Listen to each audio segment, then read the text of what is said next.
মসজিদে নববীর প্রবীণ মুয়াজ্জিন শেখ ফয়সাল বিন আব্দুল মালিক নোমান 23 ডিসেম্বর মঙ্গলবার ইন্তেকাল করেছেন। তার ইন্তেকালে গভীর শোক প্রকাশ করে মরহুমের পরিবার ও সহকর্মীদের প্রতি সমবেদনা জানিয়েছেন মসজিদে নববীর ধর্মীয় বিষয়ক প্রেসিডেন্সি। ইন্তেকালের পর মসজিদে নববীতেই তার জানাজা অনুষ্ঠিত হয়।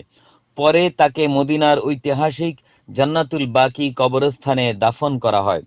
দীর্ঘ কর্মজীবনে শেখ ফয়সাল বিন আব্দুল মালিক নোমান মসজিদে নববীর একাধিক সম্প্রসারণ কাজের সাক্ষী ছিলেন।